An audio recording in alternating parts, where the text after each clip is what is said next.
बंगाल में बीजेपी की जीत पर बड़ा रोड़ा। ममता बनर्जी पहुंची इंटरनेशनल कोर्ट। बंगाल में अब नया संग्राम। जिस हार के बाद सबको लगा था कि ममता बनर्जी चुप हो जाएंगी, लेकिन अब उसी हार को ममता बनर्जी ने सबसे बड़ा युद्ध बना दिया है। और अब लड़ाई सिर्फ बंगाल की सत्ता की नहीं बची, बल्कि देश की चुनावी व्यवस्था तक पहुंचकर इंटरनेशनल अदालत तक जाने वाली है। क्योंकि पश्चिम बंगाल की राजनीति में अब एक ऐसा विस्फोट हो चुका है जिसने पूरे देश का ध्यान अपनी तरफ खींच कर रख लिया है। विधानसभा चुनाव में हार के बाद जहां बीजेपी जश्न की तैयारियों में डूबी हुई है, वहीं ममता बनर्जी ने यह साफ कर दिया है कि यह लड़ाई अभी खत्म नहीं हुई है।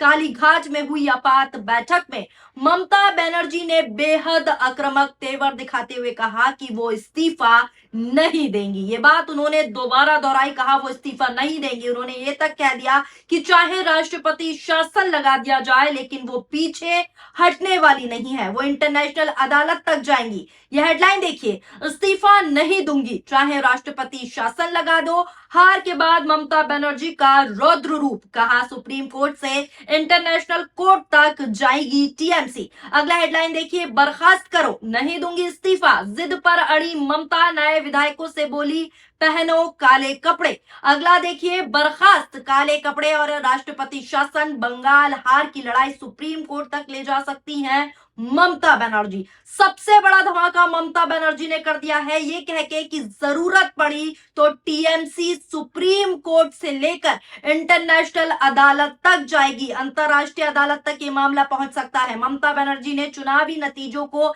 सीधे तौर पर धांधली करार दिया है। उनका दावा है कि कम से कम 100 सीटों पर जनादेश लूटा गया और बीजेपी को गलत तरीके से जिताया गया। ममता ने कहा कि उनकी लड़ाई बीजेपी से कम और चुनाव आयोग से ज्यादा थी। यही वजह है कि अब तृणमूल कांग्रेस पूरे मामले को कानूनी और इंटरनेशनल मंच तक ले जाने की तैयारी कर रही है। बंगाल की राजनीति में यह पहली बार है जब किसी मुख्यमंत्री ने चुनावी नतीजों को लेकर इंटरनेशनल कोर्ट तक जाने की बात को कह दिया है। कालीघाट बैठक में ममता बनर्जी का रौद्र रूप जो है देखने को मिला। उन्होंने नेताओं और विधायकों से साफ कहा कि ये हार नहीं बल्कि लोकतंत्र के खिलाफ एक बड़ी साजिश है। ममता ने पार्टी नेताओं को निर्देश दिए कि जिन सीटों पर गड़बड़ी हुई वहां की पूरी रिपोर्ट तैयार की जाए। साथ ही साथ फैक्ट फाइंडिंग टीमें बनाई जा रही हैं जो अलग अलग जिलों में जाकर पूरी तरीके से तफ्तीश से जांच करेंगी कि आखिर चुनाव के दौरान क्या क्या हुआ। तृणमूल अब इस लड़ाई को सिर्फ राजनीतिक मुद्दा नहीं बल्कि लोकतंत्र बचाने की मुहिम के तौर पर जो है पेश कर रहा है और उसी के तहत रणनीति बनाता हुआ दिख रहा है। धांधली के आरोप लगाते हुए क्या कहा है ममता ने, वो भी मैं आपको स्पष्ट शब्दों में बता देती हूँ। ममता बनर्जी ने चुनौती देते हुए कहा कि वो चाहे तो मुझे हटा दे, राष्ट्रपति शासन लगाना है तो लगा दे, लेकिन मैं हार मानने वालों में से नहीं हूं।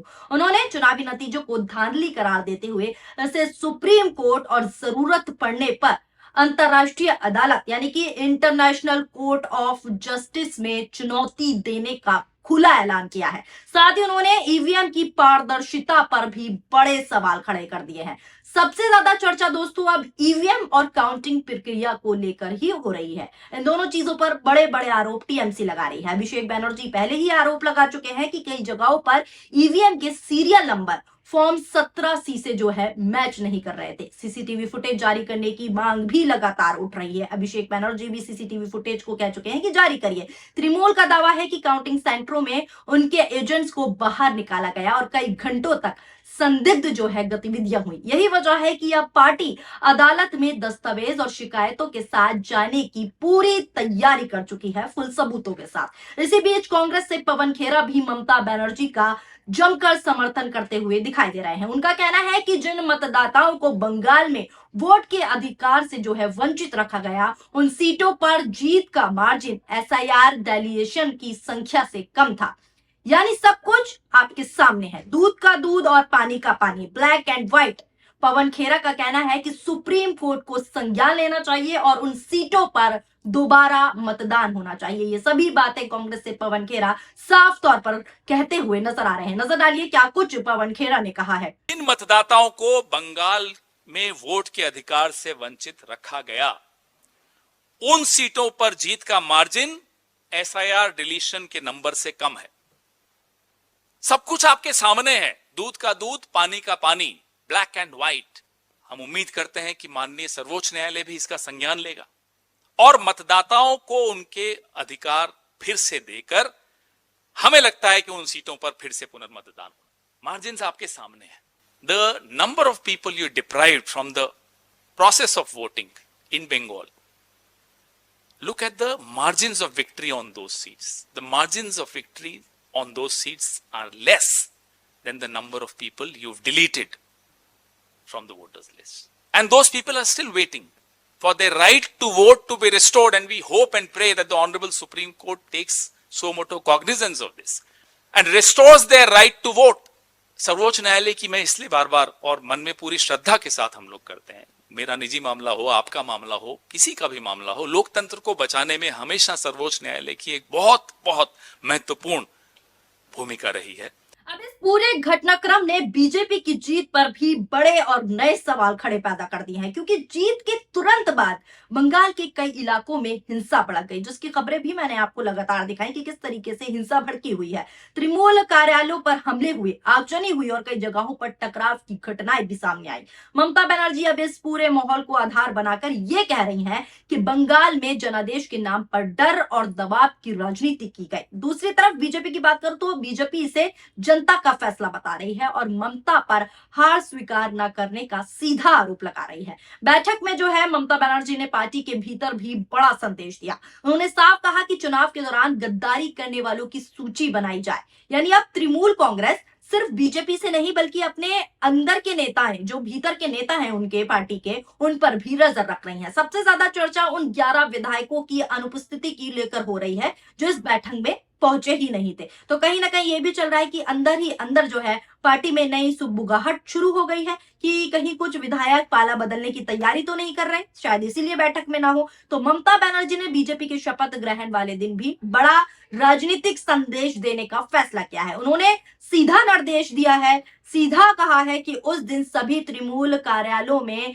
रविंद्र संगीत बजाया जाएगा। इसे बंगाल की संस्कृति, पहचान और राजनीतिक प्रतिरोध दोनों के रूप में जो है देखा जा रहा है। दूसरी तरफ आपको बता दूं, अभिषेक बनर्जी जो लगातार कार्यकर्ताओं को एकजुट रखने की कोशिश कर रहे हैं, उन्होंने साफ तौर पर कहा है कि दीदी पार्टी संभालेंगी और वो साये की तरह उनके साथ खड़े रहेंगे। अभिषेक बनर्जी ने कहा। इससे साफ है कि तृणमूल अब सड़कों से लेकर अदालत तक हर मोर्चे पर लड़ाई लड़ने के लिए पूरी तरीके से रणनीति बना रही है, पूरी तरीके से तैयारी में है। इसी बीच तृणमूल कांग्रेस ने अपने नेताओं और विधायकों को भी सख्त निर्देश जारी किया। पार्टी ने साफ तौर पर कहा कि सभी विधायक अपने अपने क्षेत्रों में मौजूद रहें और चुनाव बाद हिंसा की किसी भी घटना को संभालने की जिम्मेदारी लें। दरअसल बंगाल के कई इलाकों से हिंसा और टकराव की खबरें लगातार सामने आई, जो भी मैंने आपको भी लगातार दिखाई। अगर आपने नहीं देखी तो हमारे चैनल पर जाकर देख सकते हैं। बीजेपी और तृणमूल दोनों एक दूसरे पर हमलों का आरोप लगा रही हैं। ऐसा में जो है दोस्तों माहौल में ममता बनर्जी अब खुद को सिर्फ हारने वाला नेता नहीं बल्कि संघर्ष करने वाली नेता के तौर पर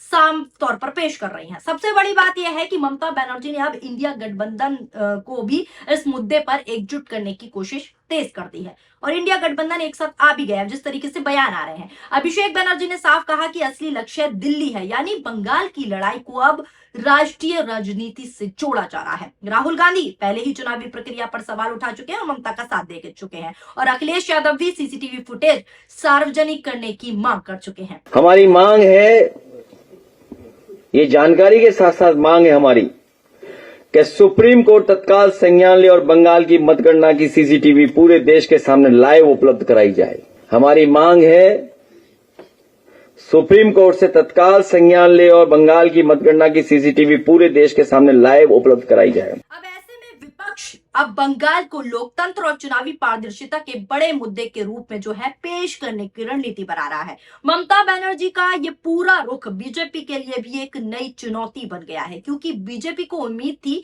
कि जीत के बाद तृणमूल कांग्रेस बिखर जाएगी, लेकिन फिलहाल तस्वीरें उल्टी दिखाई दे रही हैं, क्योंकि ममता बनर्जी लगातार आक्रामक बयान दे रही हैं और कार्यकर्ताओं को मैदान में डटे रहने का साफ तौर पर संदेश दे रही हैं। खबर यह भी है कि विरोध दर्ज कराने के लिए तृणमूल के नेता और विधायक काले कपड़े पहनकर प्रदर्शन कर सकते हैं, यानी अब ये लड़ाई सिर्फ अदालत तक सीमित नहीं रही बल्कि सड़कों पर भी जारी रहने वाली है और मामला इंटरनेशनल कोर्ट तक जाएगा। अब बंगाल में राजनीतिक पारा चरम पर पहुंच चुका है। एक तरफ बीजेपी सरकार बनाने की तैयारी में है, तो दूसरी तरफ ममता बनर्जी इस जीत पर बड़े बड़े सवाल पैदा कर चुकी हैं। सुप्रीम कोर्ट जाने का ऐलान, राष्ट्रपति शासन को खुली चुनौती और पद ना छोड़ने की जिद, इन सब ने बंगाल की राजनीति को पूरी तरीके से विस्फोटक बना दिया है। अब सबसे बड़ा सवाल यही है कि क्या अदालत इस मामले में दखल देगी?